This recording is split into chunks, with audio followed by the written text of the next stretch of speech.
Hello friends, आपका स्वागत है मेरी नई वीडियो में। तो मैं आपको बताऊंगा कि ये 7 दिन बचे 10 दिन है, लेकिन मैं 7 दिन इसलिए बता रहा हूँ क्योंकि जो बचे हुए दिन होंगे उसमें हम क्वेश्चन प्रैक्टिस करेंगे और रिवीजन करेंगे।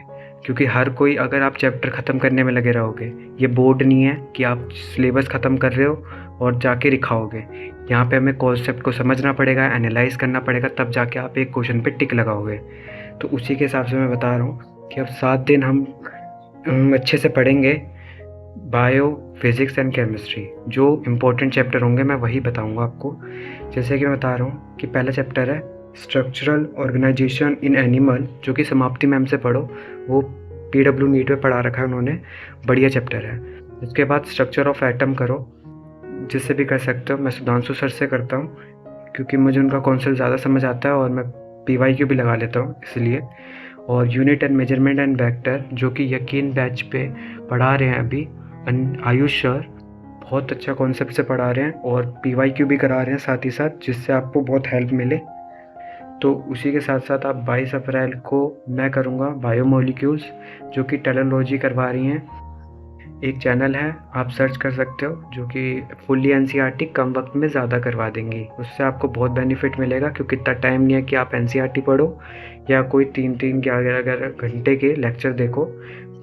वो फुल लेक्चर देखने थे, मैं मानता हूँ, लेकिन अब उतना टाइम नहीं है, इसलिए आप शॉर्ट में पढ़ो।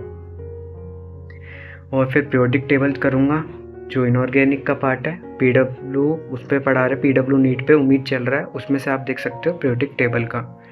फिर motion in a straight line and motion in a plane, जो कि सर ने करा रखा है, आयुष सर ने, उसको आप फॉलो करो। और 23 अप्रैल को मैं करूँगा फुल प्लांट फिजियोलॉजी, जो भी टेक्नोलॉजी पे करा रखा है। बहुत बेनिफिशियल रहेगा, मैं बताना चाहता हूँ। आप कहोगे फुल कैसे कर पाओगे, तो उसमें फुल नहीं, उन्होंने पूरी NCERT के सारे इंपॉर्टेंट जिससे PYQ बन रखे हैं वो सारी लाइन करवाई हैं और वो प्रूफ ले रहे हैं। तो उसका मतलब मेरे को भरोसा है कि वो सही करवा रहे हैं। मैंने कहीं PYQ भी लगाया तो उसमें वो लाइनें थीं, तो इसलिए आप टेक्नोलॉजी से फुल फिजियोलॉजी हो जाएगी, जिसमें हायर एंड प्लांट आता है और रेस्पिरेशन आता है। तो काफ़ी चैप्टर्स आते हैं, 3 चैप्टर आते हैं मेनली उस फिजियोलॉजी में। तो बढ़िया रहेगा, टेक्नोलॉजी से करो आप। और उसके बाद मैं थर्मोडायनेमिक करूँगा केमिस्ट्री में, जो कि बेनिफिशियल रहे मेरे लिए। वो भी सुधांशु सर से करूँगा मैं। और फिर relative motion and law of motion and circular motion और फ्रिक्शन करूँगा, जो कि आयुष सर ने करवा ही रखा है। इसके बाद करूँगा मैं ह्यूमन फिजियोलॉजी, जो कि टेक्नोलॉजी ने करवा रखा है, फुल करवा रखा है। ये मत सोचना कि वो हल्का पढ़ा रही होंगी, बिल्कुल नहीं, वो बिल्कुल NCERT की एक एक लाइन पढ़ा रही हैं।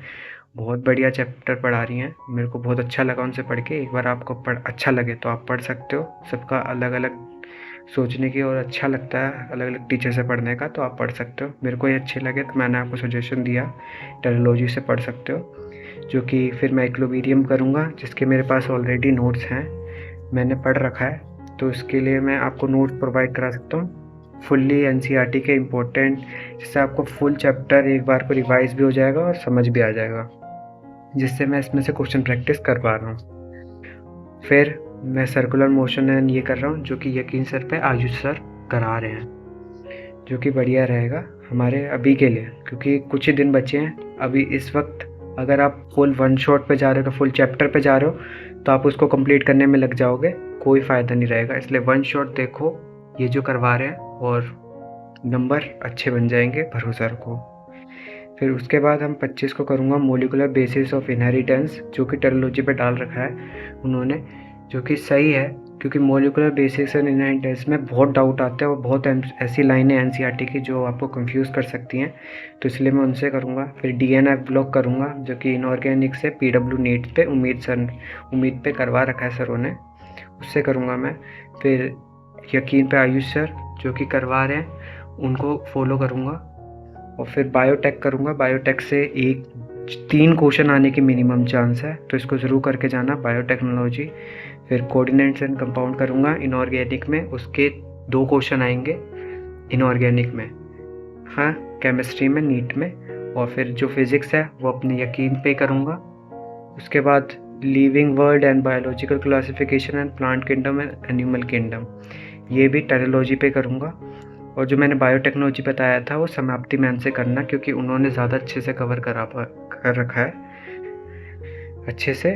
और फिर क्लास 11th की ऑर्गेनिक आप रिवाइज़ करूँगा उस दिन, पूरे दिन बैठ के ऑर्गेनिक रिवाइज़ करनी है। और ये कुछ ही छोटे छोटे चैप्टर हैं जो मैंने लास्ट में डाले, जिससे मैं क्लास 11th की ऑर्गेनिक रिवाइज़ कर पाऊँ, जिसमें 2 चैप्टर आते हैं। एंड फिज़िक्स की आयुष सर से करेंगे। और एक बार मैं आपको दिखा देता हूँ कि टेलोलॉजी पे कौन सा चैनल है। आप इस चैनल को सर्च कर सकते हो, जो कि आपके लिए बहुत बढ़िया रहेगा, क्योंकि उन्होंने फुल करवा रखा है कुछ ही टाइम में और प्रॉपरली अच्छे से पढ़ा रखा है। इन्हीं को मैं फॉलो कर रहा हूँ, इसकी वजह से मैंने नोट्स भी बना रखे हैं। इन्होंने एनसीईआरटी ही कवर करवाई है सारी इम्पोर्टेंट, जो कि काफ़ी सही रहेगा, जो कि अच्छा रहेगा। और मैंने उनसे ये पढ़ रखा है, एनाटॉमी एंड फ्लावरिंग प्लांट, अच्छे से पढ़ रखा है। मैंने इसके स्टिकी नोट्स भी बना रखे हैं, देख सकते हो, जो कि इसमें से क्वेश्चन आने मैंने पिछली वीडियो में बता रखा था। और ऐसे ही मैंने उनसे ये ह्यूमन एंड डिजीज़ पढ़ रखा है चैप्टर, पूरी डिटेलिंग में इन्होंने अच्छे से पढ़ाया है कि बहुत बेनिफिट हो। ऐसे कई चैप्टर इन्होंने पढ़ा रखे हैं। और फिज़िक्स मैं यकीन से पढ़ रहा हूँ, जो मेरे पे पहले के नोट्स थे मैं उसी से कर रहा हूँ, जो कि प्रॉपर मेरे वही हैं और मेरे को काफ़ी बेनिफिट हो रहा है इनसे पढ़ने से। तो मैंने जैसा था मैंने आपको बता दिया। और ऐसे ही वीडियो के लिए आप सब्सक्राइब कर लेना। और आप ठीक रहो, सुखी रहो, खुश रहो। Thank you.